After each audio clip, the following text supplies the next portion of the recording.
नमस्कार दोस्तों, स्वागत है आप सभी का जैन नेगी मैथमेटिक्स में। कैसे हैं आप सभी लोग? उम्मीद करते हैं सभी लोग हेल्दी होंगे और अच्छी प्रिपरेशन कर रहे होंगे एलटी मैथ्स की। उत्तराखंड एलटी मैथ्स के दोस्तों जल्दी ही फॉर्म आएंगे नवंबर में और मार्च 2024 में इसके एग्ज़ाम को शेड्यूल किया गया है। हमारी दोस्तों विशेष सीरीज़ चल रही है। अभी तक हमने इसके 11 पार्ट्स अपलोड कर दिए हैं। अगर अभी तक आपने वो क्लासेस नहीं देखी हैं तो ज़रूर देखना। बिल्कुल टॉपिक वाइज आपको हम कंटेंट दोस्तों यहाँ पर प्रोवाइड करवा रहे हैं। उत्तराखंड एलटी गणित 2024 के नाम से सीरीज चल रही है। आप हमारे चैनल की प्लेलिस्ट में जाइएगा, वहाँ पर दोस्तों आपको ये पूरी की पूरी प्लेलिस्ट मिल जाएगी। आप इसको बिल्कुल 1 बाय 1 करके देखते चले जाइए, बहुत ज़्यादा हेल्प आपको मिलने वाली है। दोस्तों हमने मैट्रिक्स एंड डिटरमिनेंट करवा दिया है, इसके बाद ट्रिग्नोमेट्री और इसके बाद दोस्तों चल रहा है वेक्टर एनालिसिस। वेक्टर एनालिसिस में दोस्तों एक क्लास हम अपलोड कर चुके हैं दोस्तों, जिसमें हमने आपको वेक्टर्स के बारे में बताया था। आज हम दोस्तों वेक्टर्स के बहुत महत्वपूर्ण टॉपिक जिसका नाम है स्केलर एंड वेक्टर प्रोडक्ट्स और इससे रिलेटेड जितनी भी प्रॉपर्टीज है इसके बारे में बताएंगे। क्लास दोस्तों बहुत महत्वपूर्ण होने वाली है, बिल्कुल पूरा देखिएगा, बहुत ज़्यादा हेल्प मिलेगी। तो चलिए दोस्तों आज की क्लास को स्टार्ट करते हैं। आज हम दोस्तों पढ़ने वाले हैं scalar and dot products of vector. हालांकि कल भी दोस्तों मैंने आपके बारे में बताया था। देखिए कल दोस्तों मैंने आपको बताया था कि जैसे मान लेते हैं आपके दो वेक्टर्स हैं ए और बी हैं, इनके बीच के एंगल को दोस्तों हम इस तरह से शो करते हैं थीटा। अभी दोस्तों जो एंगल है वो एंटी क्लॉकवाइज भी ले जा सकता है, क्लॉकवाइज भी ले जा सकता है। तो यहाँ पर ध्यान रखना है कि जो थीटा की वैल्यू होती है वो 0 से लेकर पाई के बीच में होती है। अगर थीटा की वैल्यू 90 डिग्री हो जाए तो हम बोलते हैं कि वेक्टर्स आपस में क्या परपेंडिकुलर है या फिर ऑर्थोगोनल है। अगर थीटा की वैल्यू 0 हो जाए या फिर पाई हो जाए तो हम बोलते हैं कि वेक्टर्स आपस में क्या है, पैरेलल है। ओके, तो जब हम स्केलर प्रोडक्ट की बात करते हैं या फिर डॉट प्रोडक्ट की बात करते हैं तो उसको ऐसे शो करते हैं ए डॉट बी बराबर क्या होता है, mod of A mod of B cos theta के बराबर होता है, जहां पर theta is the angle between the vectors A and B. उसका आप क्या लेंगे दोस्तों, कॉस लेंगे। सो ए डॉट बी बराबर हो जाएगा modulus of A modulus of B cos theta के दोस्तों यहाँ पर बराबर होता है। ठीक है, इसके स्केलर प्रोडक्ट क्यों बोलते हैं, क्योंकि दोस्तों ये वेक्टर के बीच में होने वाला ऐसा प्रोडक्ट है जो कि आपको एक स्केलर क्वांटिटी देता है। यानी कि जिससे क्वांटिटी निकल के आएगी उसमें केवल मैग्नीट्यूड होगा, डायरेक्शन नहीं होगी, यानी कि वेक्टर्स नहीं होगा। ये चीज ध्यान रखना है, ठीक है ना। अब एक चीज ध्यान में रखनी है कि ए और बी अगर बहुत जीरो वेक्टर हैं तो इसका मतलब है कि जो ए डॉट बी होगा दोस्तों वो भी आपका क्या होगा, जीरो के बराबर होगा। क्योंकि इस केस में थीटा डिफाइन नहीं होगा, क्योंकि जीरो की कोई भी डायरेक्शन नहीं होती है। तो जीरो वेक्टर ना होकर दोस्तों आपका क्या होगा, वो A dot B zero scalar होगा। ध्यान रखना है कि ए और बी आपके क्या है, डॉट प्रोडक्ट हो रहा है। ए और बी आपके वेक्टर्स हैं, दोनों का डॉट प्रोडक्ट क्या होगा, स्केलर आएगा, जो कि जीरो स्केलर के बराबर होगा। ठीक है ना, ये चीज आपने ध्यान में रखनी है। ठीक है, अब बात करते हैं दोस्तों कि इसका मतलब क्या है। ज्योमेट्रिक इंटरप्रिटेशन के से समझेंगे कि भैया स्केलर प्रोडक्ट का मतलब क्या है। देखिए अगर मैं ए डॉट बी की मैं बात करता हूँ, जैसे फॉर एग्जांपल आपने इस तरह से आपने ये ए वेक्टर है दोस्तों, आपका बी वेक्टर है। मान लेते हैं दोस्तों कि यहाँ पर आपका एंगल थीटा है। ठीक है, तो मैंने एक काम किया, इस ट्रायंगल को अगर मैं इस तरह से ज्वाइन करूँ या फिर मैं एक काम करता हूँ यहाँ से दोस्तों, अगर मैं एक परपेंडिकुलर ड्रॉ करूँ इस तरह से, तो आप देख सकते हैं कि ये वाला जो पार्ट होगा दोस्तों, ये इसको ओ ए, इसको चलो मैं काम करता हूँ यहाँ से ए वेक्टर से हमने इसको शो किया है।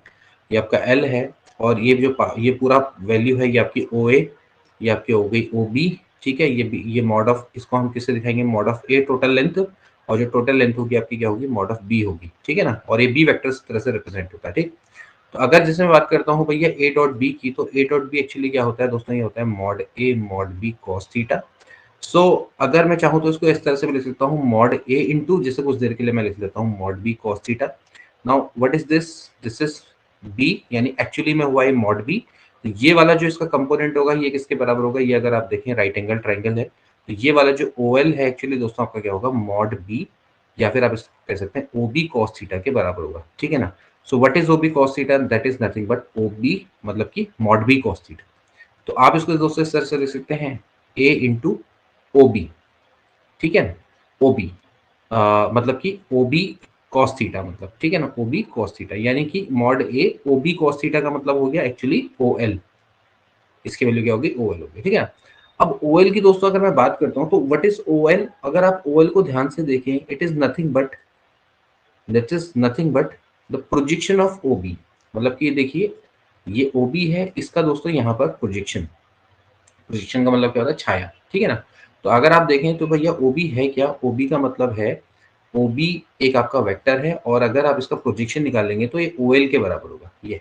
ठीक है, जैसे हम प्रोजेक्शन कैसे करते हैं, यहाँ से परपेंडिकुलर ड्रॉन किया, यहाँ से परपेंडिकुलर, जैसे मान लीजिए ए बी है, एक आपकी लाइन लाइन है, तो उसका प्रोजेक्शन निकालना है इन दिस लाइन, तो हम क्या करते हैं, यहाँ से परपेंडिकुलर डालते हैं, यहाँ से परपेंडिकुलर डालते हैं, तो ये जो छाया होती है इसको प्रोजेक्शन बोलते हैं।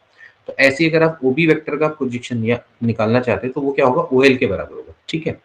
तो अगर आप देखें तो ज्योमेट्रिकली इसको किस तरह से इंटरप्रेट करेंगे कि ए dot b is nothing but the magnitude of A and the projection of B on a, ये ठहरा projection of B on a, b का ए पे प्रोजेक्शन, ओके। तो यहां से अगर आप देखें तो भैया जो projection of B on A किस तरह से निकलेगा, तो projection of B on A बराबर हो जाएगा ए डॉट बी डिवाइडेड बाय, ये जो मैग्नीट्यूड है इसको इधर भेजा, तो यहां पर से क्या हो जाएगा, मॉड ए के बराबर, ठीक ठीक है। तो projection of B on a क्या होता है, projection of B on a क्या होता है, ए dot B upon mod a के बराबर होता है, ठीक है। सिमिलरली दोस्तों हम इसको यहाँ से इस तरह से मैं इस लाइन का इस पर भी प्रोजेक्शन निकाल सकता हूँ, ठीक है। तो हमें क्या मिल जाएगा, ऐसे ही यहाँ से अगर मैं इसकी बात करूंगा, ओ एम की बात करूंगा, तो ये प्रोजेक्शन होगा ओ ए का, ओके। तो सिमिलरली जैसे मैं ए डॉट बी है, ए डॉट बी को दोस्तों मैं ऐसे भी लिख सकता हूँ मॉड ए mod B cos theta, so mod B into इसको मैं लिख लूंगा mod A cos theta, that is O A cos theta, ठीक है। What is this, O A cos theta, O A cos theta simply किसके बराबर होगा, O M के बराबर होगा। And what is O M, the projection of A on B, ठीक है। तो ओ एम का मतलब क्या होगा, projection of A on B, तो ओ एम की वैल्यू क्या हो जाएगी दोस्तों, A dot B upon mod of B के बराबर हो जाएगी। So this is nothing but the projection of A on B. तो फॉर्मूला आपके पास दो निकल के आए, एक तो आया projection of of A on B, तो ये क्या होता है, ये होता है ए dot B divided by mod B, and projection of B on a कितना होता है, वो होता है ए dot B upon mod of a के बराबर होता है। तो these two formulas are very very important. So अगर मैं डॉट प्रोडक्ट को दिखाना चाहूँ तो डॉट प्रोडक्ट जनरली क्या होता है कि भैया एक का मैग्नीट्यूड और एक वेक्टर का दूसरे पर प्रोजेक्शन। so, जैसे यहाँ पर दिखाया तो magnitude of b and the projection of A and b, या फिर magnitude of A and the projection of B on a का प्रोडक्ट होता है एक्चुअली ए डॉट बी। तो this is the geometrical interpretation of scalar product, इस तरह से हम इसको दिखाते हैं, ठीक है। अब हम बात करेंगे भैया प्रोजेक्शन की। तो मैंने आपको पहले बता दी कि प्रोजेक्शन का फॉर्मूला इस तरह से निकाला जाता है, तो projection of B on a is nothing but a dot B divided by mod a के बराबर होता है।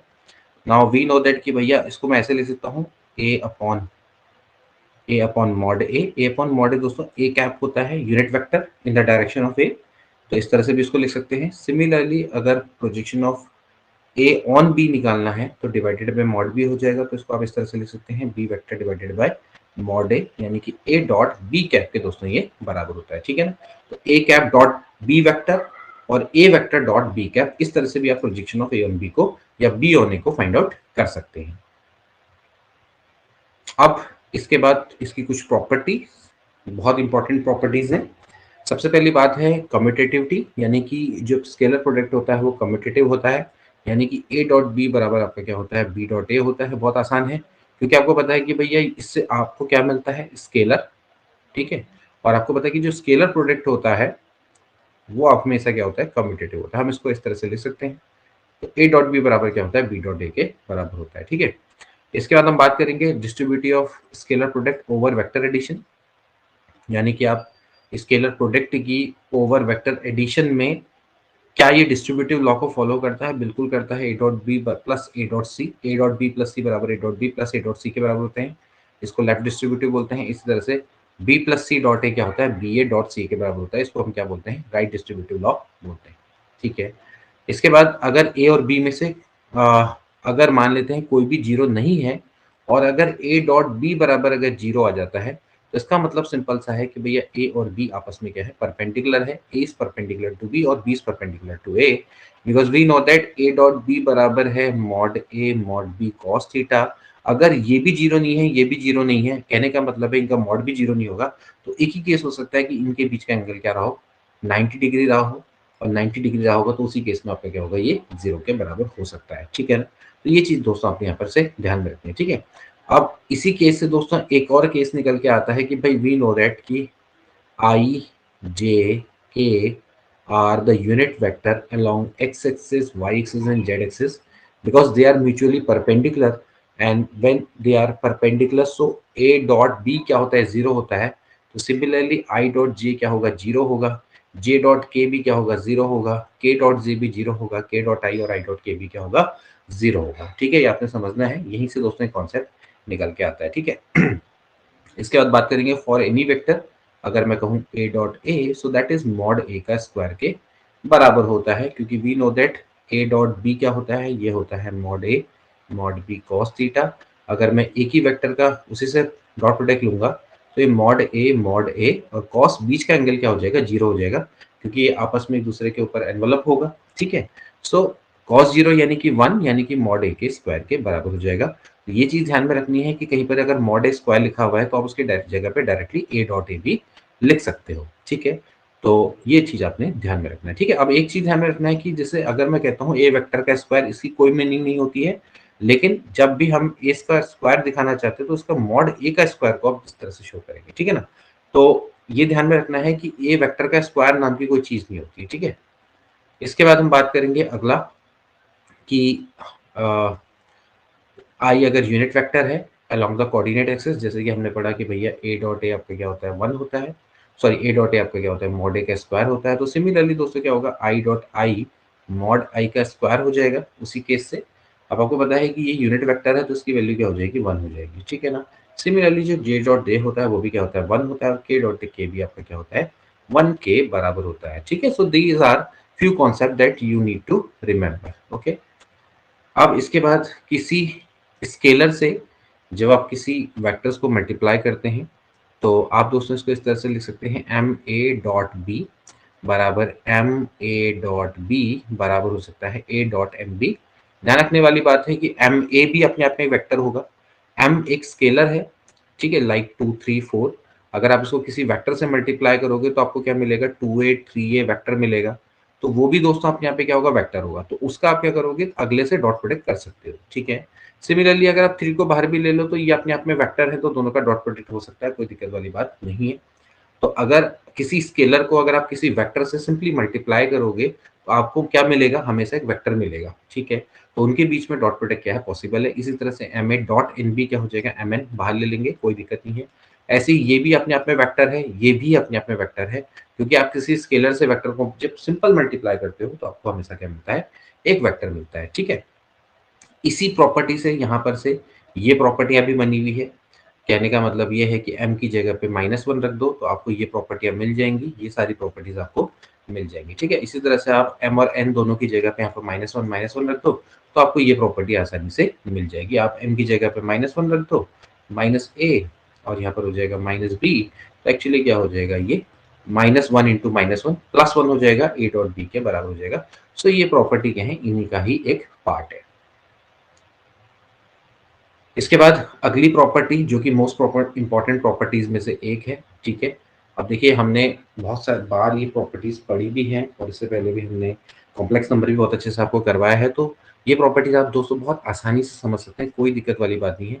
जैसे अभी आपने पढ़ा कि भैया मॉड ए प्लस बी का स्क्वायर है, वी नो दैट मॉड ए का स्क्वायर क्या होता है, ए डॉट ए के बराबर होता है, अभी जैसे हमने कॉन्सेप्ट पढ़ा था। ठीक है ना, तो भाई मॉड ए प्लस बी का जो स्क्वायर है वो एक्चुअली क्या होगा, वो आपका a plus B dot A plus b के बराबर होगा।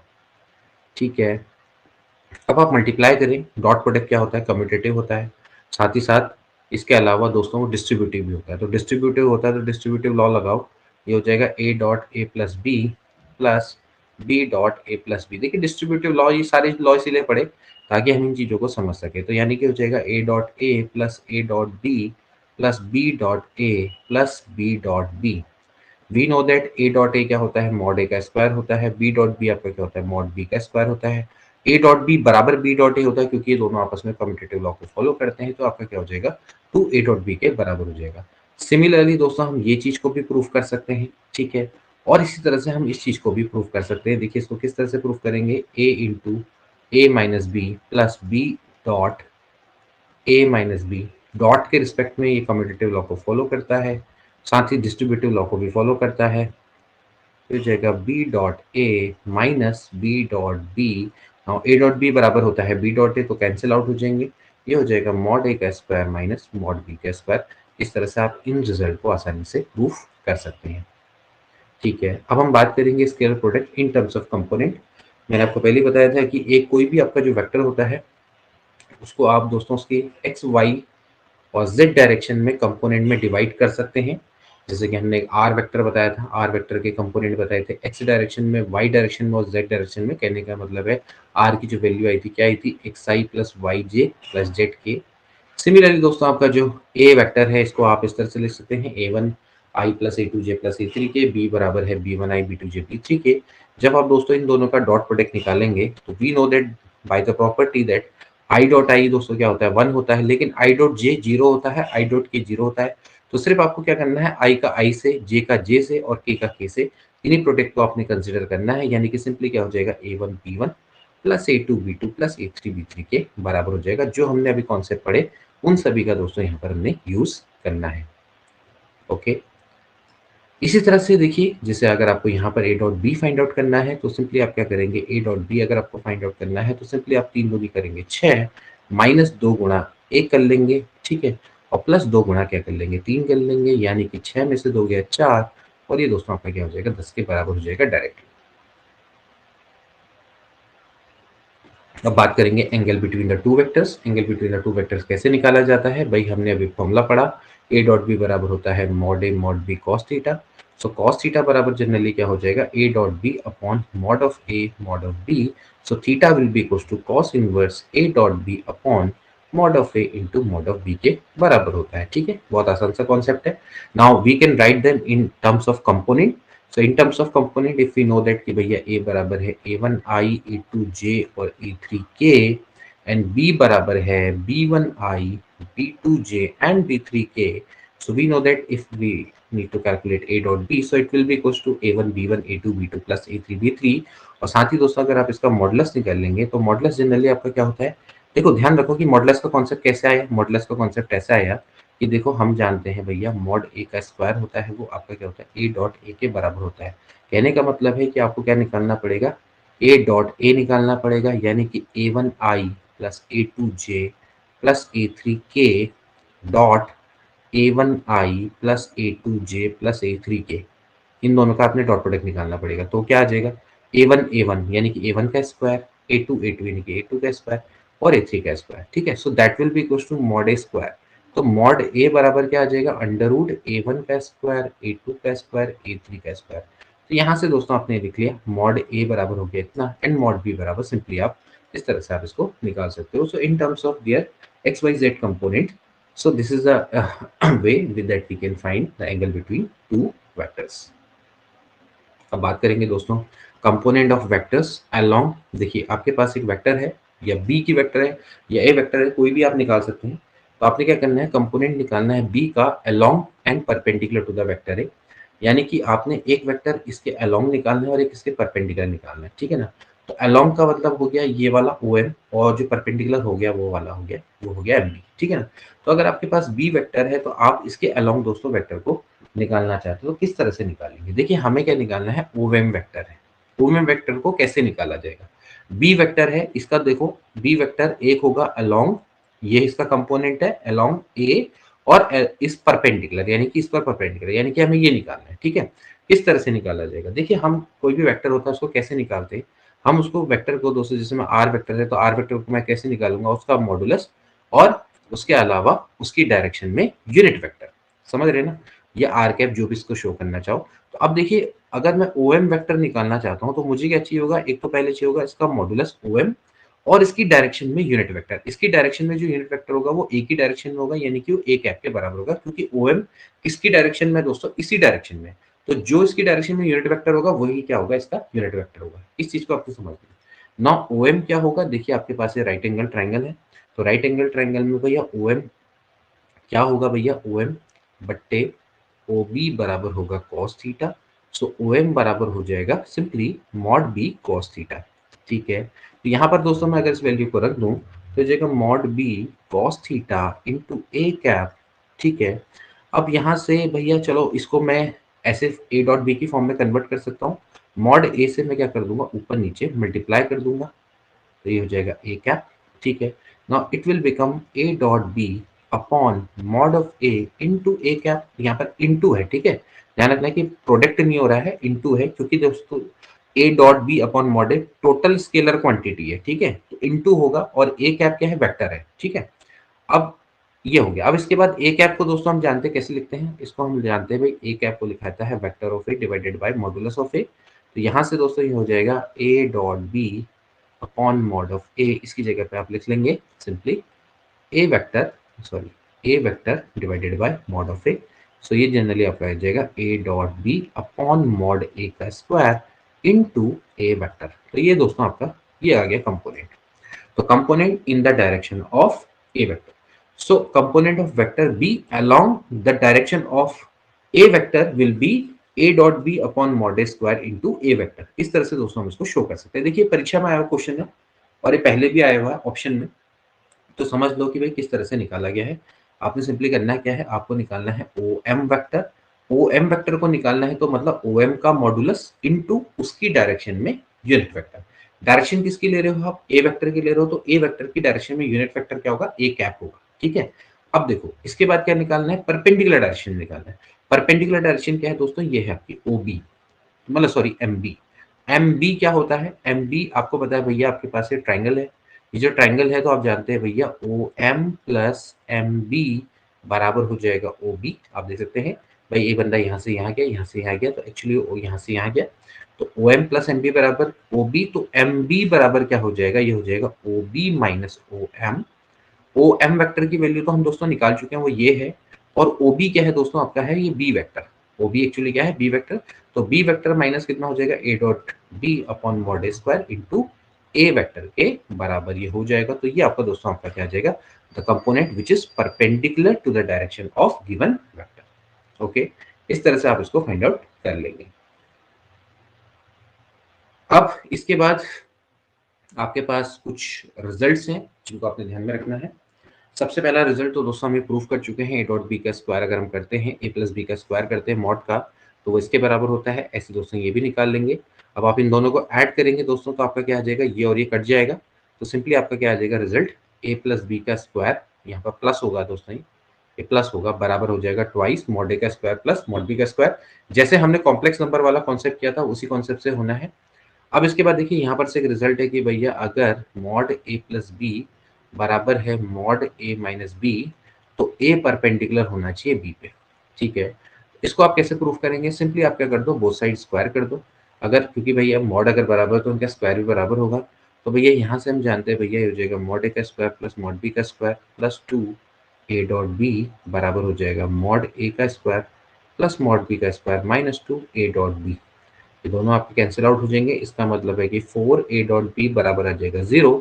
तो ए डॉट बी अगर 0 आता है तो इसका मतलब क्या है कि ए परपेंडिकुलर टू बी है, क्योंकि भैया ए एंड बी आपके नॉन जीरो वेक्टर हैं। तो ऑफकोर्स क्या होगा, दोनों के दोनों आपस में क्या होंगे, परपेंडिकुलर होंगे, ठीक है।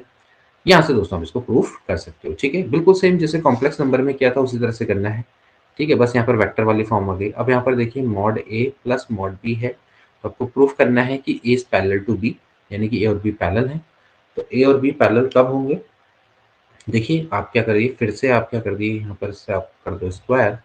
तो स्क्वायर कर दोगे तो सिंपली आपका क्या आ जाएगा, देखिए ये हो जाएगा मॉड ए मॉड बी का स्क्वायर, यानी कि ये हो जाएगा भाई मॉड ए का square mod B square plus twice a dot B बराबर हो जाएगा मॉड ए square mod B square plus ये हो जाएगा देखो 2 मॉड ए मॉड बी ओनली, ठीक है। ये कट गए, ये कट गए, तो यहाँ से देखो 2 से 2 कट गया, सिंपली हो गया मॉड, मतलब कि ए डॉट बी बराबर mod A mod B. A dot B क्या होता है दोस्तों, ये होता है मॉड ए मॉड बी कॉस थीटा, यानी कि ये हो जाएगा मॉड ए मॉड बी। तो दोनों कट गए, यानी कि कॉस थीटा बराबर आ गया 1। तो कॉस थीटा 1 कब होता है, जब थीटा बराबर क्या होता है, 0 होता है। तो थीटा बराबर 0 आ गया, इसका मतलब क्या आ गया कि a is parallel to b. Okay, and similarly दोस्तों आप ये रिजल्ट को प्रूव कर सकते हैं कि भैया अगर मॉड ए प्लस बी का स्क्वायर आता है मॉड ए स्क्वायर प्लस मॉड बी के स्क्वायर, इसका मतलब ए और बी ऑर्थोगोनल है, यानी कि ए डॉट बी क्या होना चाहिए, 0 होना चाहिए। आप देख सकते हैं कि पहला वाला जो रिजल्ट है यहाँ पर आप अगर ए डॉट बी 0 हो जाता है तो ए प्लस बी का स्क्वायर क्या होता है, डायरेक्टली ए स्क्वायर प्लस बी स्क्वायर के बराबर होता है। तो इसका मतलब है कि ए डॉट बी क्या रहा होगा, पक्का 0 रहा होगा। अगर ये 0 रहा होगा तो ये ए और बी आपस में क्या होंगे, ऑर्थोगोनल रहे होंगे। इस तरह से आप इसको प्रूफ कर सकते हैं। ये सारे के सारे रिजल्ट आपके एक दूसरे के ही कॉम्प्लीमेंट्री, ठीक है। इसके बाद दोस्तों एक और इम्पोर्टेंट के बारे में, इनइक्वालिटी के बारे में डिस्कस करेंगे, जिसको बोलते हैं Cauchy sewers inequality. Cauchy sewers inequality क्या कहती है दोस्तों कि ए डॉट बी का जो स्क्वायर होता है वो लेस देन होता है मॉड ए का स्क्वायर मॉड बी के स्क्वायर के। So we know that from start from LHS, left hand side से स्टार्ट करो। देखो ए डॉट बी है, ए डॉट बी का स्क्वायर की मैं बात करूं, we know that this is nothing but mod A mod B cos theta का स्क्वायर, ठीक है। We know that this is mod A square mod B square cos square theta. अब we know that दोस्तों जैसे cos theta होता है, cos theta की value होती है -1 से लेके 1। अगर मैं कॉस स्क्वायर थीटा की वैल्यू की बात करूंगा तो 0 से लेके 1 होती है। यानी कि जो कॉस स्क्वायर थीटा होता है वो क्या होता है, लेस देन इक्वल टू 1 होता है, ठीक है। तो कॉस स्क्वायर थीटा क्या हो जाएगा, लेस देन इक्वल टू 1, यानी कि सिंपली का मतलब हो गया मॉड ए मॉड बी स्क्वायर, ठीक है। मतलब आप इस तरह से भी लिख सकते हो, cos square theta is less than equal to 1, तो आप एक काम करो, मॉड ए स्क्वायर मॉड बी स्क्वायर से मल्टीप्लाई कर दो, कोई फर्क नहीं पड़ेगा, लेस देन हो जाएगा मॉड ए स्क्वायर, क्योंकि दोनों के दोनों क्या है, पॉजिटिव है। मॉड ए का स्क्वायर करे तो पॉजिटिव है, ठीक है ना। यानी कि दोस्तों यहाँ से क्या निकल के आया, यहाँ से ये निकल के आया कि भैया ए डॉट बी का स्क्वायर है, it is less than equal to mod ए का स्क्वायर मॉड बी का स्क्वायर, ठीक है ना। अब इस कॉची सीवर्स इनइक्वालिटी को आप इन टर्म्स ऑफ कंपोनेंट भी लिख सकते हैं, जैसे कि मान लेते हैं अगर आप ए बराबर है a1i plus a2j plus a3k और b बराबर है b1i b2j b3k, तो वी कैन राइट भैया ए डॉट बी है तो ए डॉट बी क्या हो जाएगा दोस्तों, हो जाएगा a1 b1 a2 b2 a3 b3, ठीक है। और ऐसे ही मॉड ए का स्क्वायर मॉड बी का स्क्वायर, मॉड ए बराबर हो जाएगा अंडर रूट में a1 का स्क्वायर a2 का स्क्वायर a3 का स्क्वायर, मॉड बी की बात करेंगे तो अंडर रूट हो जाएगा b1 का स्क्वायर b2 का स्क्वायर और b3 का square. So A dot B का स्क्वायर अगर मैं बात करूंगा तो हो जाएगा a1 b1 a2 b2 a3 b3 का whole square less than equal to mod ए का स्क्वायर, यानी कि a1 का स्क्वायर a2 का स्क्वायर a3 का स्क्वायर इनटू b1 का स्क्वायर b2 का स्क्वायर और b3 का स्क्वायर। इस तरह से दोस्तों आप इस रिजल्ट को देख सकते हैं, ठीक है। सो जनरली दोस्तों आपका जो कॉची सीवर्स इनइक्वालिटी होती है वो इसी टाइप की फॉर्म में होती है, a1 b1 plus a2 b2 plus a3 b3 का जो होल स्क्वायर होता है वो लेस देन होता है a1 का स्क्वायर प्लस a2 का स्क्वायर प्लस a3 का स्क्वायर इनटू b1 का स्क्वायर प्लस b2 का स्क्वायर प्लस b3 के स्क्वायर से लेस होता है, ठीक है। इसको आप क्या कर सकते हो, आगे भी फर्दर एक्सटेंड कर सकते हो। चलिए अब बात करेंगे दोस्तों टेट्राहेड्रन की। भाई टेट्राहेड्रन क्या होता है, हालांकि टेट्राहेड्रन का अभी हम आगे सीखेंगे इसका वॉल्यूम कैसे निकाला जाता है, लेकिन फिर भी टेट्राहेड्रन आपका दोस्तों क्या होता है, 3 डायमेंशनल फिगर होता है जो कि आपका 4 ट्रायंगल से आपका फॉर्म्ड होता है। तो आप देख सकते हैं कि इसमें कितने ट्रायंगल है, एक, ये वाला 2 और ये 3 और एक सामने वाला, ठीक है, ये बाहर वाला जो ट्रायंगल है। तो एक ये आप समझ लो कि एक ट्रायंगल ये है, एक दूसरा ट्रायंगल ये है, तीसरा ये है और चौथा वाला ही बाहर वाला ट्रायंगल है, इस तरह से जो दिख रहा है। तो इससे आपका क्या होता है, ये आपका टेट्राहेड्रन होता है, ठीक है। तो आप देख सकते हैं कि ये जो ओ ए बी सी है ये आपका क्या है, टेट्राहेड्रन है, ठीक है। जिसमें आपका जो ए बी सी है ये आप देख सकते हैं A B C tetrahedron with the triangle A B C, इन्होंने क्या लिया है, बेस लिया है। मतलब आप ये समझ लो कि आप ये जो ट्रायंगल है, मतलब ये टेट्राहेड्रन है वो नीचे से देख रहे हो, समझ रहे हो। मतलब ये जो टेट्राहेड्रन है आप इस तरह से समझो कि ये एबीसी है और इस तरह से बना हुआ है टेट्राहेड्रन, मतलब कि 3 डायमेंशन फिगर है। आप इसको नीचे से देख रहे हो, बेस से देख रहे हो, तो ये इसका क्या होगा, टॉप होगा। मतलब ऐसे ओ है जो आपका क्या है, वो टॉप है। ये नीचे पे आपका एबीसी है, नीचे पे बेस है आपका इस तरह से, और ये इसका बिल्कुल टॉप है, ठीक है। इस तरह से आप इसको समझो, ठीक। तो इस तरह से इसको बना रखा है। तो ये दोस्तों आपका क्या है, एबीसी इसमें बेस लिया है और आप इसको देख सकते हैं ओ ए ओ बी और ओ ए ओ बी बी ओ ए ओ बी ओ सी, मतलब ये वाला और इसके अलावा देखिए ए बी बी सी सी ए, यानी कि ए बी बी सी सी ए दोस्तों ये आपके क्या है, इसके एजेस हैं, ठीक है। तो ओ ए बी सी देखिए, जैसे मैं कहता हूँ भाई ओ ए, ये देखो ओ ए और इसके अलावा देखिए सामने वाला, जैसे ये वाला अगर मैं बात करूंगा तो ओ ए और इसके सामने वाला, ठीक है। इसको हम दोस्तों क्या बोलते हैं, पेयर ऑफ अपोजिट एजेस बोलते हैं, जैसे ओ ए और ये वाला बी सी। ऐसे ही दोस्तों क्या होगा, ओ सी और इसके सामने वाला ये ए बी, यानी कि ओ सी और ए बी। इसी तरह से ये क्या होगा, ओ बी और इसके सामने वाला, इनको क्या बोलते हैं हम, पेयर ऑफ अपोजिट एजेस बोलते हैं, ठीक है। अगर किसी टेट्राहेड्रन में सारे एजेस इक्वल हो जाए तो उसको हम रेगुलर टेट्राहेड्रन बोलते हैं, ठीक है। तो आप इस तरह से समझ लीजिए कि आप ये बेस में से आप देख रहे हैं और ये बीच में दोस्तों इस तरह से जो लाइनें हैं वो सेंटर की ओर को है, टॉप की ओर को, ठीक है। इस तरह से आप समझो ये फिगर। तो टेट्राहेड्रन का अभी हम समझेंगे कि भाई किस तरह से इसके वॉल्यूम को निकाला जाता है। ठीक, अभी फिलहाल हमारा स्केलर ट्रिपल प्रोडक्ट आने दो, फिर वहां पर उसको समझेंगे। तो अब देखिए application of scalar product. Scalar product खासकर मैकेनिक्स में जबकि हम वर्क डन को कैसे फाइंड आउट करते हैं। तो अगर सबसे पहले हम बात करें फोर्स की, तो हम बात करते हैं कि भैया वर्क कैसे किया गया। ठीक है, तो force acting on a particle is said to do work if the particle is displaced in the direction which is not perpendicular to the force। कहने का मतलब ये है कि अगर आपका दोस्तों यहाँ पर कोई पार्टिकल है O है, तो O से लेकर दोस्तों क्या कर रहा है, A में मूव कर रहा है, और मान लेते हैं फोर्स की लाइन ऑफ एक्शन ये है, मतलब कि फोर्स इस डायरेक्शन में लग रहा है और जो पार्टिकल है दोस्तों यहाँ से यहाँ मूव कर रहा है, तो जो टोटल वर्क डन होगा दोस्तों वो जनरली क्या होता है, F डॉट ओ ए के बराबर होता है, यानी कि इन दोनों के स्केलर प्रोडक्ट के दोस्तों क्या होता है वो बराबर होता है, यानी कि जनरली क्या हो जाएगा, F O A cos theta, यानी कि सिंपली जिस डायरेक्शन को आपका फोर्स लग रहा है और आपका जिस डायरेक्शन में आपका डिस्प्लेस हो रहा है, उन दोनों के बीच में मान लेते हैं अगर एंगल थीटा है, तो जो नेट वर्क डन होगा दोस्तों आपका क्या होगा, एफ डॉट ओ ए के बराबर होगा, यानी कि F mod A mod A mod O A cos theta के बराबर होगा। ठीक है, अब ध्यान देने वाली बात है कि ये जो फोर्स है ये परपेंडिकुलर नहीं होना चाहिए, मतलब कि इन द डायरेक्शन ऑफ डिस्प्लेसमेंट के परपेंडिकुलर नहीं होना चाहिए, क्योंकि भैया अगर ये परपेंडिकुलर हो गया तो जो cos 90 वो क्या हो जाएगा, जीरो हो जाएगा, और नेट वर्क डन क्या हो जाएगा, अपने आप ही जीरो हो जाएगा। तो यहाँ पर ये चीज लिखी है कि which is not perpendicular to force, यानी कि force acting on a particle, मान लेते हैं पार्टिकल यहाँ को जा रहा है और फोर्स अगर यहाँ को चल रहा है, तो उस केस में जो नेट वर्क डन है अपने आप ही क्या हो जाएगा, जीरो हो जाएगा। ठीक है, तो यहाँ पर समझना है कि जो वर्क डन है वो किस तरह से निकलेगा, force acting on a particle such that particle displays in the direction which is not perpendicular to the force। Okay, अब होता क्या है कि कभी कभार क्या होता है, जरूरी नहीं है कि एक ही फोर्स काम करे, हो सकता है कि सिस्टम ऑफ फोर्स में be acting on a particular. ठीक है, मान लेते हैं पार्टिकल पे कई सारे फोर्स काम करे एक साथ। ठीक है, तो उस केस में क्या होगा, पार्टिकल क्या होगा, डिस्प्लेस होगा from one position to another position. तो जो नेट वर्क डन होगा वो कैसे निकालेंगे, आप क्या करेंगे, सिंपली इन फोर्स का रिजल्टेंट निकाल लेंगे, जैसे भी आपका आएगा, इनटू क्या हो जाएगा, डिस्प्लेसमेंट, यहां से कहां की ओर को डिस्प्लेस हुआ, इस तरह से दोस्तों आप इसको निकाल लेंगे। ठीक है, तो ये चीज आपने ध्यान में रखनी है कि आपने रिजल्टेंट फोर्स निकालना है, देन उसके बाद आपने क्या करना है, फॉर्मूले को अप्लाई करना है, इसमें कोई भी बड़ी चीज नहीं है। ठीक है, इस तरह से आप निकाल लेंगे, क्योंकि हो सकता है कि आपके जो फोर्स है वो आपके अपोजिट डायरेक्शन में लग रहे हो, तो फोर्स का जो रिजल्टेंट होगा क्या हो जाएगा, अपने आप ही क्या हो जाएगा, दोनों का डिफरेंस हो जाएगा।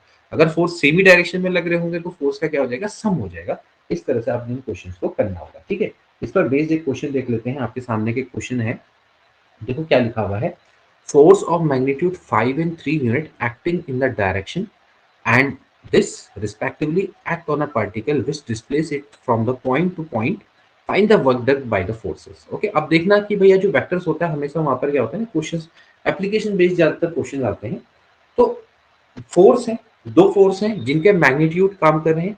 अब समझ लो कि कोई भी, जैसे जब भी हम वेक्टर निकालते हैं तो वेक्टर कैसे निकालते हैं, ध्यान इस चीज को हमेशा ध्यान रखना। पहले तो आर वेक्टर, मतलब कि आर वेक्टर निकालना है तो उसका मॉड्यूलस और उसकी डायरेक्शन में यूनिट वेक्टर, समझ रहे हो, इस कॉन्सेप्ट को अपने ध्यान में रख लो, तो कभी भी वेक्टर टफ नहीं पड़ेगा। तो आपके पास दो फोर्स हैं जिनका मैग्नीट्यूड 5 है और 3 यूनिट है, एक्टिंग इन द डायरेक्शन। देखो पहला फोर्स मान लेते हैं, पहला फोर्स क्या हो जाएगा, सिंपली F1 मानता हूं, तो सिंपली क्या होना चाहिए, इसका मैग्नीट्यूड और इसकी डायरेक्शन में यूनिट वेक्टर। इसकी डायरेक्शन में यूनिट वेक्टर, चलो मैं इसको मान लेता हूँ N1 मान लेता हूँ। तो N1 क्या निकालना है, कैप निकालना है, ये N1 वेक्टर है, हमें क्या निकालना है, N1 कैप। तो पहले देखो मैग्नीट्यूड क्या हो जाएगा 5 और इसकी डायरेक्शन में यूनिट वेक्टर, इसकी डायरेक्शन में यूनिट वेक्टर क्या हो जाएगा, देखिए 6i plus 2j plus 3k। अब आप देखिए ये तो है n वेक्टर, यूनिट वेक्टर कैसे निकलेगा, ये निकलेगा भैया n vector divided by mod n, जैसे मैंने आपको बताया। तो भाई इसका क्या ले लेंगे, मॉड ले लेंगे, यानी कि ये हो जाएगा 6 का 36 प्लस 4 प्लस 9। ध्यान रखना है कि यूनिट वेक्टर का मॉडुलस हमेशा क्या होता है, 1 के बराबर होता है। ठीक है, तो यहाँ पर से अगर आप इसको देखें तो भैया कितना आ जाएगा, 5/7 आ जाएगा, ये हो जाएगा 6i plus 2j plus 3k। इस तरह से दोस्तों आपने समझना है क्या फोर्स कैसे निकालेंगे। ठीक है, आपको क्या दिया हुआ है, मैग्नीट्यूड दिया हुआ है और acting in the direction, acting in the direction but it is not a unit vector, we just need to calculate the unit vector in the direction. ठीक है ना, तो आपको ये ध्यान रखना है कि ए वेक्टर की डायरेक्शन में काम तो कर रहा है, लेकिन आपने क्या करना पड़ेगा, उसी डायरेक्शन में यूनिट वेक्टर को चेक करना पड़ेगा। ठीक है, तो ये हो गया यूनिट वेक्टर। अब ऐसी फोर्स F2 है, तो पहले क्या देखेंगे, उसका मॉडुलस और फिर उसकी डायरेक्शन में यूनिट वेक्टर। तो जो फोर्स दूसरा वाला है, इसका मैग्नीट्यूड तो 3 है और इसकी डायरेक्शन में काम कर रहा है, तो इसकी डायरेक्शन में काम करे तो इसकी डायरेक्शन में यूनिट वेक्टर हमें निकालना पड़ेगा। तो यूनिट वेक्टर कैसे निकलेगा, n2 vector divided by mod n2, ऐसे ही निकलेगा। तो डिवाइडेड बाय कितना हो जाएगा, 9 प्लस 4 प्लस 36, यानी कि ये भी आपका कितना हो गया, 7 हो गया, और ये हो जाएगा 3i minus 2j plus 6k। Okay, तो ये आपके दोस्तों फोर्स निकल गए। अब सिंपल सी बात है कि फोर्स क्या हो रहे हैं, एक्ट कर रहे हैं, तो दोनों का रिजल्टेंट क्या हो जाएगा, F1 प्लस F2 हो जाएगा। ये सिंपल सी बात है। अगर आपको टोटल फोर्स निकालना है तो टोटल फोर्स आपका क्या हो जाएगा, F वेक्टर क्या हो जाएगा, दोनों के सम के बराबर हो जाएगा। ठीक है, क्योंकि हमने ऑलरेडी डायरेक्शन जोड़ दी। अब ये चाहे माइनस आए चाहे प्लस आए, दोनों का क्या कर दो, सम कर दो। ठीक है ना, तो यहाँ से क्या हो जाएगा भैया, ये हो जाएगा भैया 5/7। एक काम करो, इसमें 1/7 कॉमन ले सकते हैं। इन दोनों का आपने क्या करना है, सम करना है। ठीक है, तो इसमें आप एक काम करो, 1/7 कॉमन ले लो, तो क्या बचेगा, देखो 5, 5 के 30i, 5 दूनी 10j, 5 तियां 15k, प्लस 3 तियां 9i, माइनस 3 दूनी 6j, और 3 छक्के 18k।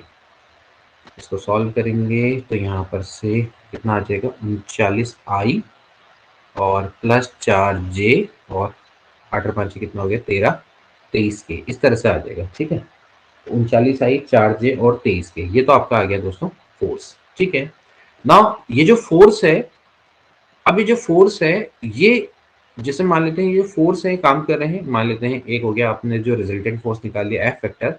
अब ये एक्चुअली कर क्या रहा है, ये आपके दो फोर्स लग रहे थे, एक F1 लग रहा था और एक आपका F2 लग रहा था। इस तरह से इनका रिजल्टेंट फोर्स आपने F निकाल लिया। अब ये जो फोर्स है दोस्तों, इस पार्टिकल को इस पोजीशन से इस पोजीशन में डिस्प्लेस कर रहा है, यहाँ से यहाँ पर आपका क्या कर रहा है, डिस्प्लेस कर रहा है। तो यहाँ पर क्या लगेगा, डिस्प्लेसमेंट लगेगा। तो डिस्प्लेसमेंट कैसे निकालते हैं दोस्तों, सिंपली आपको पता है भाई, ए बी वेक्टर कैसे निकाला जाता है, b minus a, final position minus initial position. ठीक है, तो वही निकाल लेंगे। तो डिस्प्लेसमेंट क्या हो जाएगा, चलिए डिस्प्लेसमेंट देखते हैं कितना आएगा।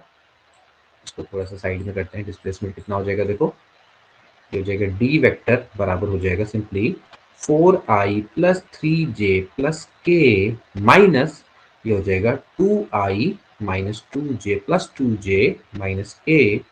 ठीक है, आप क्या करोगे, इन दोनों का डिफरेंस निकाल लोगे, तो हो जाएगा 2i plus j plus 2k। ये हो गया, ये हो गया डी। अब आपको सिंपली क्या निकालना है, आपको निकालना है वर्क डन। तो वर्क डन क्या हो जाएगा, वर्क डन हो जाएगा F dot D. F dot D का मतलब हो गया 1/7, और आपको क्या करना है, इन दोनों का डॉट प्रोडक्ट, यानी कि सिंपली क्या हो जाएगा, 39 गुणा 2, आई के कंपोनेंट मल्टीप्लाई हो जाएंगे, ऐसे जे के कंपोनेंट मल्टीप्लाई हो जाएंगे, और ऐसे ही आपके के कंपोनेंट मल्टीप्लाई हो जाएंगे। ठीक, तो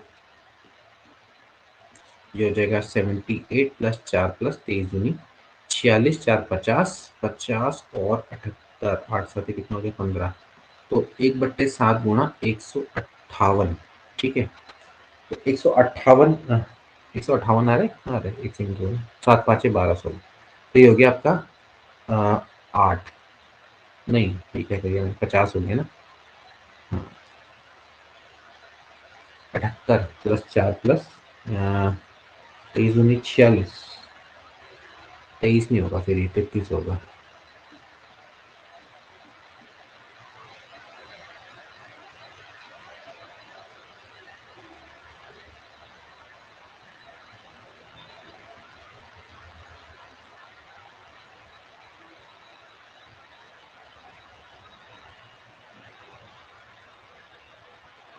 अच्छा, यहाँ पर थोड़ा सा गड़बड़ होगी, कोई बात नहीं, यहाँ पर थोड़ा सा गड़बड़ होगी। यहाँ पर होगा 5 तियां 15, और ये आपका कितना हो जाएगा, 5 तियां हो गया 15 है, ये 15 है, तो 15 और 18 कितना हो गया, 33 हो गया। ठीक है, इसको ठीक कर लेंगे, ये आपका 33 हो जाएगा, और अगर ये 33 हो जाएगा तो ये भी आपका कितना है, 33 है, और ये आपका कितना हो जाएगा, 66। तो यहाँ पर आपका एक्चुअली आंसर आ जाएगा 148 डिवाइडेड बाई 7 यूनिट्स।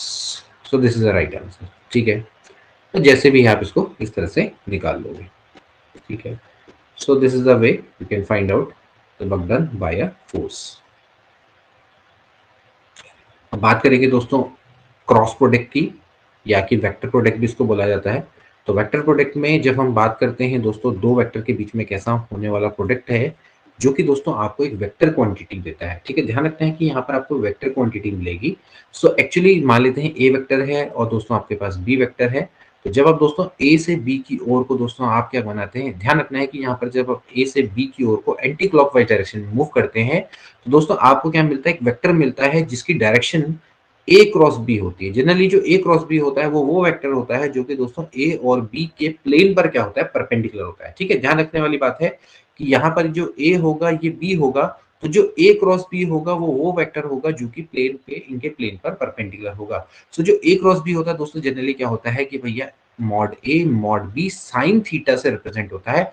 और एन कैप का मतलब क्या होता है, एन कैप वो वेक्टर होता है जो कि एक नॉर्मल वेक्टर होता है जो कि इनकी एक्चुअली ए और बी के प्लेन पर परपेंडिकुलर होता है। तो इसको क्या बोलते हैं, नॉर्मल यूनिट वेक्टर से शो किया जाता है। ठीक है, तो वेक्टर्स को आपने दोस्तों से समझना है कि आप इसको, जैसे हम फ्लेमिंग का बाएं हाथ का नियम आपने पढ़ा होगा जैसे कभी फिजिक्स में, तो देखिए आपने शो, जैसा आपने देखा होगा कि भैया, या फिर आपने राइट हैंडेड स्क्रू रूल पढ़ा होगा कि जब हम दोस्तों क्या करते हैं, स्क्रू को इस तरह से मूव करते हैं तो स्क्रू कहाँ की ओर को आता है, बाहर की ओर को आता है। मतलब कि जैसे हम एंटी क्लॉक वाइज घुमाएंगे, यानी कि हम ए से लेके बी की ओर को मूव कर रहे हैं, तो स्क्रू कहाँ की ओर को आता है, बाहर की ओर को। अब ऐसे ही दोस्तों अगर मैं ऐसे घुमाऊंगा स्क्रू को, तो स्क्रू कहाँ की ओर को जाएगा, अंदर की ओर को जाएगा। ठीक है, तो जब आप इसको इस तरह से मूव कर रहे हैं, तो अगर ये ए वेक्टर है, ए से आप बी की ओर को रोटेट कर रहे हैं, तो जो स्क्रू आएगा वो कहाँ की ओर को आएगा, बाहर की ओर को। मतलब समझ लो आपकी स्क्रीन से बाहर की ओर को आएगा, परपेंडिकुलर। तो ये दोस्तों ये जो होगा वो किसको शो करेगा, वो ए क्रॉस बी को शो करेगा। ठीक है, ये अगर ए है ये बी है, तो स्क्रू की जो डायरेक्शन होगी वो कहाँ की ओर को होगी, ए क्रॉस बी की ओर को होगी। तो सिंपली आपने समझना है कि भाई a mod b sine theta n cap के ये बराबर होता है। और एन कैप आपका क्या होता है, N cap is a vector which is perpendicular to the plane of A and B. It is a unit vector. अब तो यहाँ पर चीज एक तो क्लियर हो गई कि भैया अगर हम ए से बी की ओर को जाएंगे, तो इसका मतलब ये है कि जो ए क्रॉस बी है वो जनरली नॉट इक्वल टू होता है B cross A. B cross A के बराबर नहीं होगा, क्योंकि जो ए क्रॉस बी है उस केस में ए क्रॉस बी की जो डायरेक्शन होगी वो कहाँ होगी, इसके प्लेन पे परपेंडिकुलर ऊपर की ओर को। जबकि अगर मैं बी क्रॉस ए की बात करूंगा, तो बी क्रॉस ए की जो डायरेक्शन होगी वो कहाँ की होगी, वो प्लेन में परपेंडिकुलर होगी, लेकिन कहाँ को, नीचे की ओर को। यानी कि आप पन्ने पे अंदर की ओर को परपेंडिकुलर में, समझ रहे हैं ना, उसकी डायरेक्शन कहाँ की होगी, अंदर की ओर को। तो इसका मतलब है कि जो ए क्रॉस बी और बी क्रॉस ए मॉड्यूलस में तो सेम होंगे, लेकिन डायरेक्शन में क्या होंगे, एक दूसरे के अपोजिट। यानी कि ए क्रॉस बी आपका क्या होता है, माइनस बी क्रॉस ए के बराबर होता है। इस कॉन्सेप्ट को आप यहीं पर ही समझ सकते हैं। ठीक है, ठीक, तो इस तरह से आपने समझना है। तो ये एक तरह का क्या बनाते हैं, राइट हैंडेड सिस्टम बनाते हैं। राइट हैंडेड सिस्टम का जो फ्लेमिंग का जो राइट हैंडेड जो नियम है दोस्तों, उसी का है कि भैया आप अपनी उंगलियों को इस तरह से रखना है कि भैया एक नाइट, तीनों की तीनों 90 डिग्री पे हो। तो अगर ए और बी को अगर आप शो करेंगे, तो ए क्रॉस बी को, तो तीसरी वाली उंगली होगी या थंब होगा दोस्तों, वो क्या करेगा, सी को शो करेगा। इस तरह से दिखाते हैं ना, तो वही चीज है यहाँ पर, और कुछ नहीं है। तो इसलिए इसको राइट हैंडेड सिस्टम भी बोलते हैं। तो इफ ए और बी, अगर इन दोनों में से, अगर ध्यान रखना है कि अगर इनमें से एक या एक भी जीरो वेक्टर हो गया, और या फिर दोनों के दोनों जीरो वेक्टर हो गए, तो उस केस में ए क्रॉस बी क्या होगा, जीरो वेक्टर के बराबर होगा। वहां पर ए डॉट बी क्या था, जीरो स्केलर के बराबर था, क्योंकि ए और बी का ये क्या है, वेक्टर प्रोडक्ट है। तो आपको मिलता क्या है, फाइनली यहाँ पर वेक्टर मिलता है, क्योंकि एन कैप यहाँ पर लिखा हुआ है। भले ये आपके क्या है, स्केलर है, लेकिन ये आपका क्या है दोस्तों, वेक्टर है, ध्यान रखना। ठीक है, अब इसके बाद बात करेंगे भैया, अगर ए और बी कोलिनियर है, तो अगर ए और बी कोलिनियर है तो इसका मतलब है कि थीटा या तो पाई के बराबर हो गया, तो जीरो के बराबर होगा। और सिंपल सी बात है, इस केस में जो साइन जीरो है वो जीरो हो जाएगा, साइन पाई भी क्या हो जाएगा, जीरो हो जाएगा। तो ए क्रॉस बी भी आपका क्या हो जाएगा, जीरो हो जाएगा। ठीक है ना, तो इस केस में आपका क्या होता है कि जो एन कैप होता है उसकी डायरेक्शन भी वेल डिफाइंड नहीं होती है। तो इन केस हम क्या लेते हैं, ए क्रॉस बी आपको क्या लेते हैं, जीरो लेते हैं, क्योंकि ए और बी आपस में पैरेलल है। अगर वो पैरेलल है तो भैया उस केस में जो यूनिट वेक्टर परपेंडिकुलर होगा उनके प्लेन में, वो वेल डिफाइंड नहीं होगा, क्योंकि प्लेन का निर्माण ही नहीं हो रहा होगा। ठीक है, तो इस तरह से आपने इसको समझना है। ठीक है, अब यहाँ पर हम बात करेंगे कि भैया ए क्रॉस बी को हम कैसे लिखते हैं। चलिए, ये तो खैर एक वाली चीज है। तो रिजल्टिंग क्वांटिटी इसमें दोस्तों क्या होती है, आपकी वेक्टर होती है, आपने समझना है। ठीक, इसके बाद हम इसको ज्योमेट्रिकली किस तरह से समझते हैं, ज्योमेट्रिकल इंटरप्रिटेशन से समझेंगे। ज्योमेट्रिकल इंटरप्रिटेशन का सिंपल सा है दोस्तों, कि जैसे मैंने अभी आपको geometrical interpretation A dot B का बताया था, तो ए डॉट बी को हम कैसे शो करते थे कि भैया इसका मतलब है कि एक vector into the projection of A on B, या जैसा हम इस तरह से कह सकते हैं भाई, vector of A projection of A on B. ठीक है, और इसी तरह से, या फिर एक वेक्टर बी ले लिया और the projection of B on a, इस तरह से हमने इसको शो किया था। ठीक है, अब यहाँ पर भी दोस्तों इसी तरह से आप ज्योमेट्रिकली इसको किस तरह से इंटरप्रेट करेंगे, ए क्रॉस बी जनरली आपका क्या होता है दोस्तों, ये आपका होता है area of parallelogram, vector area of parallelogram से दोस्तों ये क्या करते हैं, रिप्रेजेंट करते हैं। तो मान लेते हैं कि अगर आपके पास दोस्तों ये ए है और ये दोस्तों आपका बी है और ये आपका यूनिट वेक्टर है एन कैप जो कि इनके परपेंडिकुलर है। तो अगर आपको पता है कि भैया ये मतलब क्या होता है कि पैरेललोग्राम के एरिया को शो करता है, जैसे हमने अभी पढ़ा कि भैया ए क्रॉस बी आपका क्या होता है दोस्तों, ये होता है मॉड ए mod b sine theta into n cap, जैसे अभी हमने पढ़ा। ठीक है, तो इसको दोस्तों जैसे मॉड ए को तो हम लिख लेंगे ओ ए, देख सकते हैं आप कि मॉड ए का मतलब हो गया ओ ए, और मॉड बी की बात अगर हम करेंगे तो ये हो जाएगा ओ बी। ठीक है, ओ बी साइन थीटा, और ये सिंपली क्या हो जाएगा, एन कैप हो जाएगा। ठीक है, अब आप देखें O B sine theta, what is O B sine theta. देखिए ये आपके पास क्या है, राइट एंगल ट्राइंगल है, यहाँ से इन्होंने परपेंडिकुलर डाला है। तो आप देख सकते हैं भाई in right angle triangle O L B, ये आपके पास एक राइट एंगल ट्राइंगल है ओ बी। तो इसमें अगर आप देखें तो साइन थीटा बराबर क्या हो जाएगा, ये हो जाएगा परपेंडिकुलर अपॉन हाइपोटेनियस, यानी कि B L upon O B. देख रहे हैं ना, perpendicular upon hypotenuse. So B L बराबर हो जाएगा ओ बी साइन थीटा, यानी कि मैं simply O B sine theta की जगह पे क्या लिख देता हूं, बी एल लिख देता हूं। ठीक है, b l into n cap. So अगर आप दोस्तों देखें, ये दोस्तों आपका एक क्या बन रहा है, पैरेललोग्राम बन रहा है। हमने क्या किया, इसको इस तरह से ज्वाइन कर लिया। तो पैरेललोग्राम का जो एरिया होता है दोस्तों जनरली क्या होता है, बेस इंटू हाइट, है ना। क्योंकि जो पैरेललोग्राम होता है दो ट्राइंगल से मिलकर बना होता है, तो base into height, base into height, तो क्या हो जाता है simply half base into height, half base into height, तो एक्चुअली क्या होता है, बेस इंटू हाइट हो जाता है। तो सिंपली आपका क्या है भाई, बेस इंटू हाइट, यही क्या होता है, पैरेललोग्राम का एरिया होता है।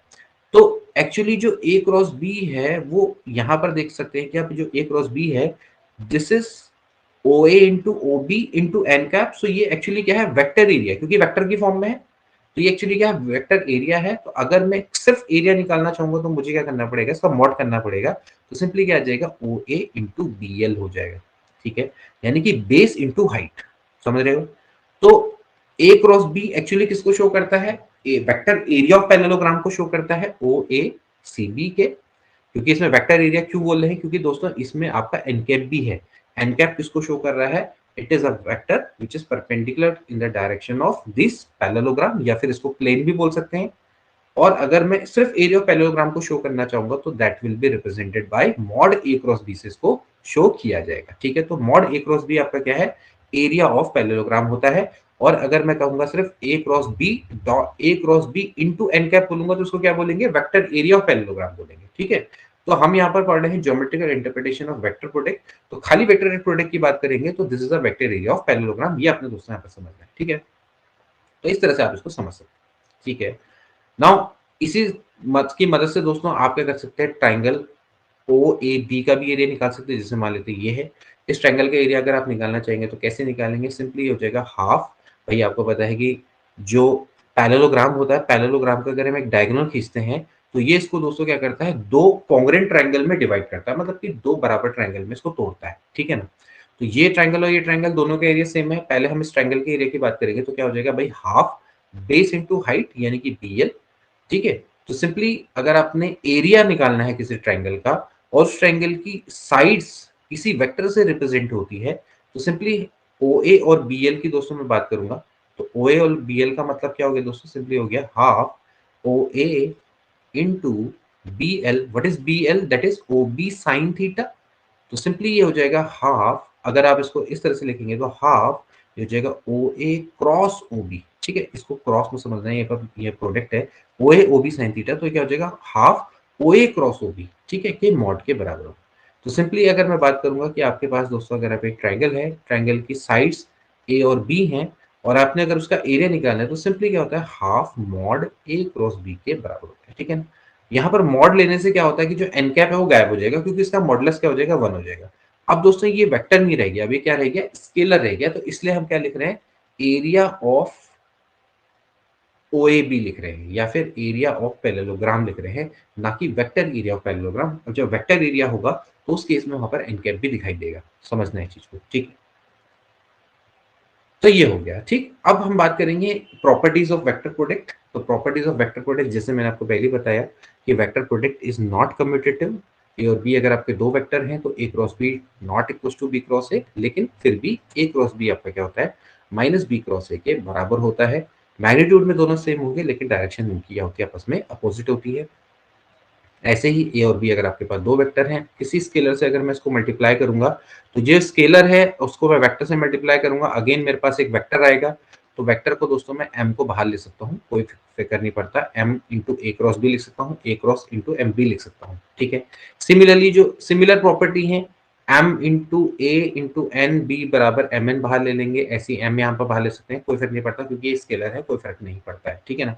इसके बाद बात करेंगे distributive law, left distributive law, यानी कि ए क्रॉस बी प्लस सी बराबर क्या होता है ए क्रॉस बी प्लस ए क्रॉस सी होता है, प्लस है ए क्रॉस सी। सिमिलरली क्या होता है राइट डिस्ट्रीब्यूटिव होता है, यानी कि B cross A plus C cross A के बराबर होता है, ठीक है। लेकिन ध्यान में रखना है कि ये दोनों आपस में बराबर नहीं होंगे, ए क्रॉस बी क्रॉस ए के बराबर नहीं होगा, ए क्रॉस सी क्रॉस ए के बराबर नहीं होगा, ठीक है।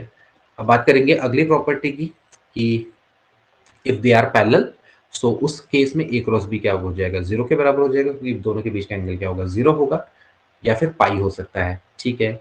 और इसी तरह से अब ये जो कॉन्सेप्ट है, इस कॉन्सेप्ट से हमारी एक चीज निकल के आई, because we know that i J k, ये दोस्तों आपके आपस में क्या होते हैं, ये ट्राइड्स होते हैं, और ये आपस में क्या होते हैं, आपस में ऑर्थो नॉर्मल होते हैं। तो भाई आई क्रॉस जे है भाई, अगर जब मैं बात करूंगा आई क्रॉस जे की, सो एक्चुअली हम देखो अब यहाँ पर ये चीज समझने वाली बात है, आई से मैं कहाँ की ओर को जा रहा हूँ जे की ओर को, अगर मैं आई से जे की ओर को जा रहा हूँ तो इसके प्लेन पे परपेंडिकुलर जो कि बाहर की डायरेक्शन में होगा, यानी कि कागज से बाहर की ओर को, तो वो डायरेक्शन कौन है के की, ठीक है। सिमिलरली अगर मैं जे क्रॉस आई कर दूंगा तो कागज के अंदर की ओर को डायरेक्शन होगी परपेंडिकुलर, यानी कि क्या हो जाएगा माइनस के हो जाएगा। सिमिलरली अगर मैं जे से के की ओर को जाऊंगा तो जे क्रॉस के, तो जे क्रॉस के, तो इन दोनों पे परपेंडिकुलर बाहर की ओर को, यानी कि क्या हो जाएगा आई हो जाएगा। लेकिन अगर मैं के क्रॉस जे करूंगा तो इसकी डायरेक्शन क्या होगी जस्ट अपोजिट हो जाएगी, जो कि माइनस ऑफ ए के बराबर होगी। सिमिलरली अगर मैं के क्रॉस आई करूंगा तो उसकी जो वैल्यू है वो जे के बराबर होनी चाहिए, लेकिन अगर मैं आई क्रॉस के करूंगा तो उसकी वैल्यू क्या होगी माइनस जे के बराबर होगी, ये आपने समझना है, ठीक है। एंड सिमिलरली जैसे कि हमने अभी पढ़ा कि भैया अगर दो वेक्टर पैरेलल हैं तो ए क्रॉस ए आपका क्या हो जाएगा डेफिनेटली जीरो के बराबर हो जाएगा। तो ऐसे ही दोस्तों आई क्रॉस आई जीरो हो जाएगा, जे क्रॉस जे जीरो हो जाएगा, के क्रॉस के क्या हो जाएगा जीरो हो जाएगा। तो ये चीजें आपने दोस्तों यहाँ पर ध्यान में रखनी है। अब बात करते हैं vector products in terms of component. In terms of component भी हम वेक्टर प्रोडक्ट को निकाल सकते हैं। कैसे निकालेंगे? With the help of this formula. जैसे मान लेते हैं हमारे पास एक वेक्टर है ए बराबर है a1i a2j और a3k, इसी तरह से b बराबर है b1i b2j b3k। अब देखिए अगर मैं a क्रॉस b जनरली मैं निकालना चाहूँ तो दोस्तों आपने क्या करना पड़ेगा, इनका क्रॉस प्रोडक्ट करना पड़ेगा। अब देखिए आई क्रॉस आई तो जीरो हो जाएगा, लेकिन आई क्रॉस जे के लिखेंगे, फिर आई क्रॉस के माइनस आई क्रॉस जे के लिखेंगे, आई क्रॉस के माइनस जे लिखेंगे, ऐसे ऐसे करके दोस्तों आपको निकालना पड़ेगा। तो आपके पास फिर लास्ट में क्या आ जाएगा, इस डिटरमिनेंट की फॉर्म का मतलब वेक्टर आ जाएगा, ठीक है। तो सिंपली हम क्या करेंगे, इस डिटरमिनेंट की फॉर्म लिख लेंगे तो वो हमारे लिए ज्यादा इजी रहेगा, ठीक है। तो सिंपली आपने करना क्या है, ऐसे लिखना है आई जे के, और यहाँ पर आप लिखेंगे a1 a2 a3, यहाँ पर हो जाएगा b1 b2 b3। इस तरह से आप दोस्तों क्या कर सकते हैं, आसानी से वेक्टर प्रोडक्ट को निकाल सकते हैं इन टर्म्स ऑफ कंपोनेंट। अब इसके बाद हम बात करेंगे vectors normal in the plane of two given vectors. जैसे अभी हमने पढ़ा कि भैया जो ए क्रॉस बी होता है दोस्तों वो क्या होता है मॉड ए mod b sine theta n cap के बराबर होता है। सो एन कैप एक्चुअली क्या होगा दोस्तों, ये हो जाएगा ए क्रॉस बी, देखो आप यहाँ पर ध्यान से देखें, ये हो जाएगा ए क्रॉस बी बट्टे मॉड ए mod b sine theta. Okay, इसको मैं मान लेता हूँ इक्वेशन नंबर 1। अब एक काम करता हूँ, इस पूरी इक्वेशन का मैं मॉड कर लेता हूँ, जो इक्वेशन नंबर ए है इसका मैं मॉड कर लेता हूँ। तो अगर मैं इसका मॉड करूंगा तो मुझे क्या मिलेगा, मॉड ए क्रॉस बी बराबर मुझे सिंपली मिलेगा मॉड ए mod b sine theta, n cap का मॉड क्या हो जाएगा 1 हो जाएगा। यानी कि मॉड ए मॉड बी साइन थीटा क्या होता है, मॉड ए क्रॉस बी के बराबर होता है। यानी कि एन कैप बराबर हो जाएगा a cross B divided bye क्या हो जाएगा, मॉड ए क्रॉस बी के बराबर हो जाएगा, ठीक है। अब देखिए जरूरी नहीं है कि ये जो वेक्टर है यही वेक्टर आपके प्लेन पे, इनके प्लेन पे परपेंडिकुलर हो। इसके अपोजिट वाला वेक्टर जैसे एन कैप मान लेते हैं बाहर की ओर को, कागज के तल के परपेंडिकुलर बाहर की ओर को, अब कागज का जो तल है प्लेन है उसमें अंदर की ओर को भी वेक्टर हो सकता है। So minus A cross B upon mod A cross B also the unit vector which is perpendicular to the plane of A and B. वो डिपेंड करेगा कि आप ए से बी की ओर को एंटी क्लॉकवाइज डायरेक्शन में जाते हैं या फिर बी से ए की ओर को क्लॉकवाइज डायरेक्शन में जाते हैं, उस पर ये डिपेंड करता है। ठीक है, अब इसके बाद बात करेंगे दोस्तों कि यहाँ पर कोई भी यूनिट वेक्टर है जो कि ए और बी के प्लेन पे परपेंडिकुलर है। अब ये तो यूनिट वेक्टर है, जरूरी नहीं कि हमेशा यूनिट वेक्टर हो सकता है कि आपके पास कोई और वेक्टर हो। मान लेते हैं, जैसे मान लेते हैं मैं सी वेक्टर एक लेता हूँ। सी वेक्टर में जनरली क्या होगा दोस्तों, एक वेक्टर होगा सी, उसका मॉडुलस, और यूनिट वेक्टर जो कि प्लेन पर परपेंडिकुलर है। तो उसको दोस्तों हम कैसे लिखेंगे, इस तरह से लिख लेंगे, सी बराबर मॉड सी, सिंपली हो जाएगा a cross B divided by mod A cross b. यानी कि अगर आपके पास दोस्तों कोई वेक्टर आ गया जिसका मैग्नीट्यूड लैम्डा है, यहाँ पर सी की जगह पे लैम्डा ले लो, तो उसको दोस्तों हम कैसे दिखाएंगे, इस तरह से आप इसको दिखा सकते हो। तो आपके पास अगर आपसे क्वेश्चन आता है फाइंड द वेक्टर जिसका मैग्नीट्यूड 3 है और उस वो प्लेन पे परपेंडिकुलर है ए क्रॉस बी के, तो कैसे निकाला जाएगा उसको, सिंपली सिंपली आप क्या करोगे, 3 into A cross B divided by mod A cross B करके निकाल लोगे उस आंसर को। ठीक है, अब 3 भी हो सकता है, माइनस मतलब प्लस माइनस दोनों हो सकते हैं, तो फिलहाल आपको इस तरह से दिया होगा। नॉर्मल किस डायरेक्शन में निकालना है वो भी आपको दिया हुआ होगा। ठीक है, तो प्लस भी हो सकता है माइनस भी हो सकता है, दोनों हो सकते हैं, ध्यान रखना है, क्योंकि प्लस वाला भी हो सकता है माइनस वाला भी हो सकता है, वो डिपेंड करेगा कि आपको डायरेक्शन कौन सी वाली दी है, ए क्रॉस बी दिया हुआ है या फिर बी क्रॉस से दिया हुआ है, तो ये भी आपने थोड़ा सा ध्यान में रखना होगा। ठीक है, अब इसके बाद कुछ इंपॉर्टेंट रिजल्ट।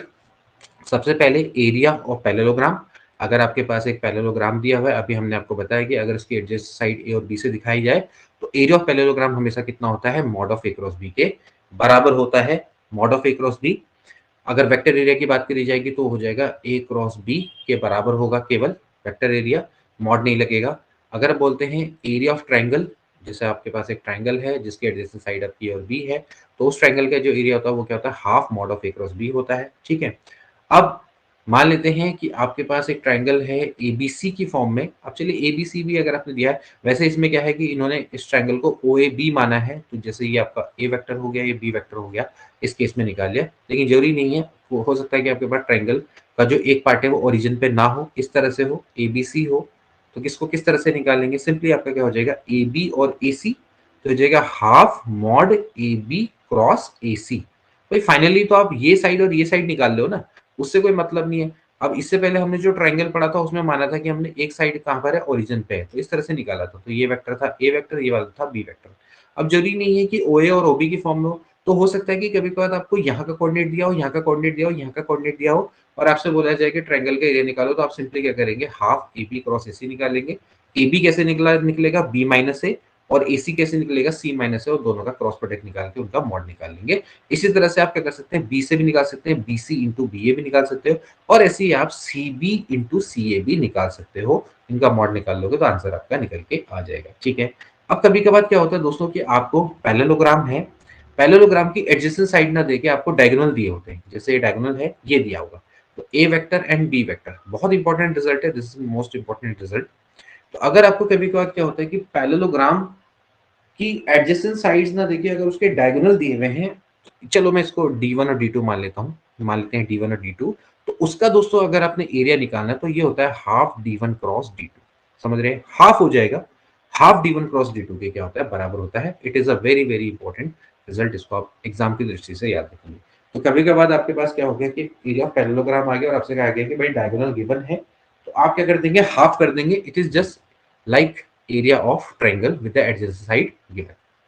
ठीक है, इस तरह से आप इसको निकाल लेंगे। इसी तरह से आप क्या कर सकते हैं, इसी कॉन्सेप्ट का यूज करके आप क्या कर सकते हैं, area of any plane quadrilateral भी निकाल सकते हैं।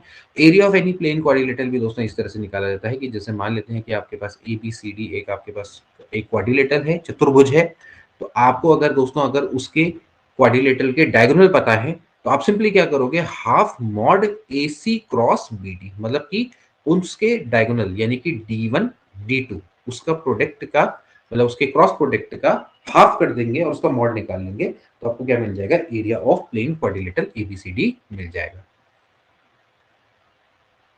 ठीक है, इसके बाद दोस्तों द वेरी इंपॉर्टेंट आइडेंटिटी जिसको हम बोलते हैं लैग्रेंज आइडेंटिटी। तो लैग्रेंज आइडेंटिटी क्या होती है दोस्तों कि अगर आपके पास दो वेक्टर हैं ए और बी वेक्टर, तो आप दोस्तों क्या देख सकते हैं, a क्रॉस b का स्क्वायर होता है मॉड a का स्क्वायर मॉड b का square minus a dot b का square. Very very important, most important property में से एक है, बहुत बार इसका यूज होता है, ठीक है, ज्यादातर इसके चांसेस रहते हैं आने के। तो लैग्रेंज आइडेंटिटी बहुत आसान है, जैसे कि अभी हमने पढ़ा भाई a क्रॉस b का अगर मॉड की बात करें तो ये होता है mod a mod b sine theta. अगर मैं इसका स्क्वायर कर दूंगा तो बोथ साइड क्या हो जाएगा, स्क्वायर हो जाएगा, so it will become a square b square. Sine square theta की जगह पे लिखेंगे 1 माइनस कॉस स्क्वायर थीटा, इसको लिखेंगे a square b square, minus इसको लिखेंगे mod a square mod b square cos square theta, यानी कि हो जाएगा भैया a square b square minus ये हो जाएगा mod a mod b cos theta का होल स्क्वायर, यानी कि हो जाएगा mod a mod b square minus ये हो जाएगा a डॉट b का स्क्वायर, क्योंकि ये mod a mod b cos theta क्या होता है, a डॉट b होता है।